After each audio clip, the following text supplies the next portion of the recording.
قصتنا اليوم صارت ب 1983 بقرية صغيرة بإنجلترا اسمها نوربولو. بطلة قصتنا هي بنوتة عمرها 15 سنة اسمها ليندا مان. هاي البنت عايشة بهالقرية، وكانت هالبنت كتير اجتماعية ومحبوبة لدرجة انه كل سكان القرية بيحبوها. بيوم من الأيام طلعت ليندا مان رايحة على بيت رفيقتها اللي هن ساكنين بنفس الشارع بنفس الحي. راحت لعندها لتزورها. لما مضى وقت طويل من زيارة ليندا مان لرفيقتها بلشت امها تقلق عليها. صار الوقت بالليل ولسه البنت ما رجعت. اول شي عملته الام انه دقت لرفيقتها لتسألها انه وينها بنتي، وفعلا دقت له وسألتها. الجواب بيكون انه هي ما اجت لعندي اصلا. الام والاب فورا بيروحوا بيخبروا الشرطه، والشرطه بدورها بتبلش التحقيقات، والام والاب ببلشوا يدوروا بالحي بالقريه، ما بيلاقوا اي اثر. بيوصل بلاغ من الشرطه انه في شاب كان ماشي بالشارع واذ بيعثر على بنت مقتوله ومزتوته بالطريق شبه عاري.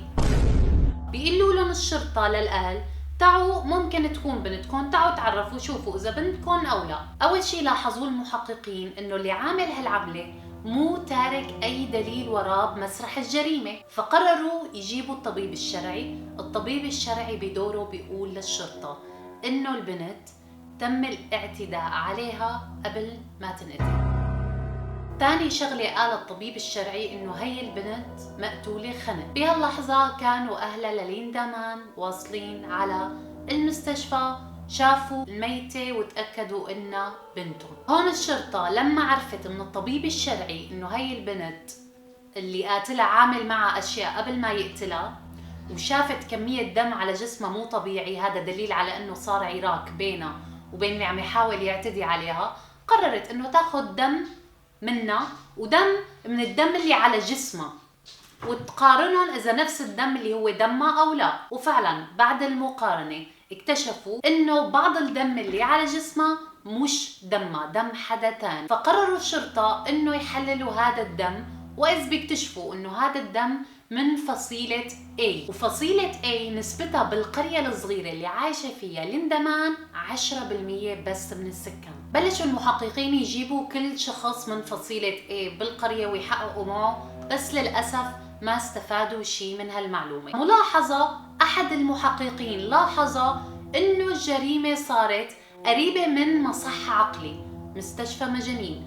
فافترض هذا المحقق انه ممكن اللي عامل هالعملة مع ليندا مان يكون احد النزلاء بهالمشفى، يعني احد المرضى. بعد التحقيق مع كل العاملين بهديك المشفى وكل المرضى اتأكدوا انه بهديك الليلة اللي انقتلت فيها البنت ما حدا طلع من المشفى. مرق على قضية ليندا مان أكثر من 3 سنين وما نعرف الفاعل، لذلك تسكرت ضد مجهول. بعد 3 سنين من قصة هي البنت بيكون في بنت تانية فيكن تقولوا فقيرة مشردة بتبيع صحف. هي البنت اسمها دون وعمرها كمان حوالي 15.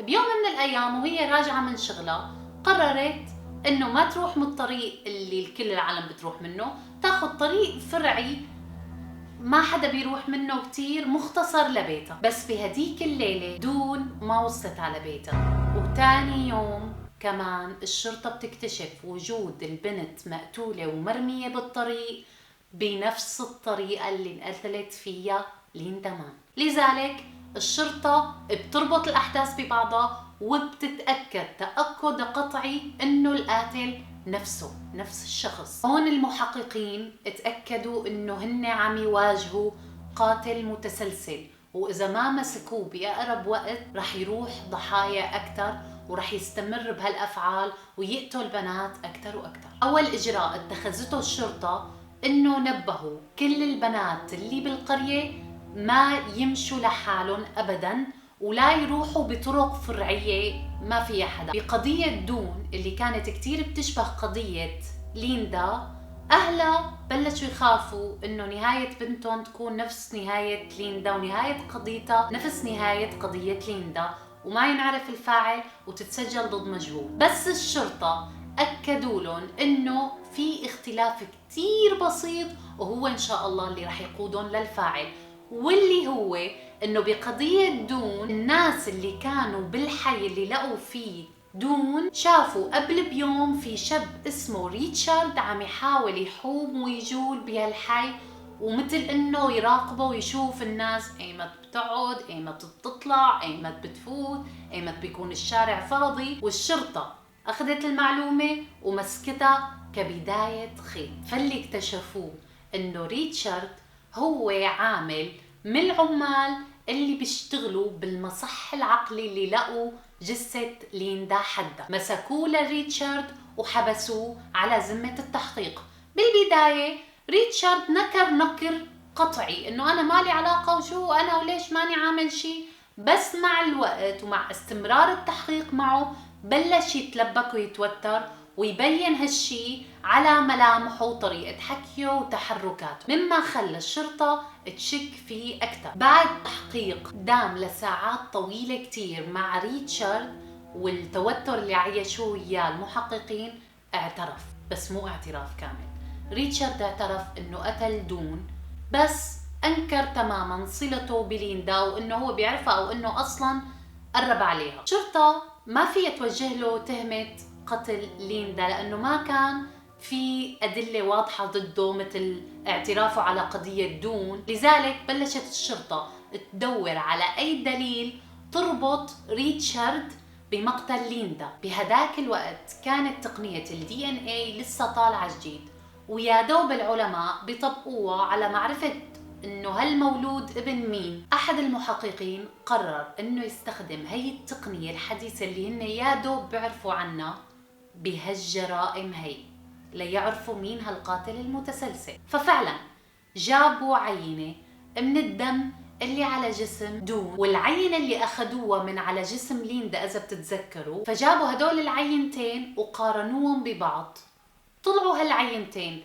لا هن من دم دون ولا هن من دم ليندا، من دم شخص ثالث غريب، بس العينتين متطابقتين، يعني الشخص واحد اللي قتل دون هو نفسه اللي قتل ليندا. قالوا تمام معناته هو ريتشارد.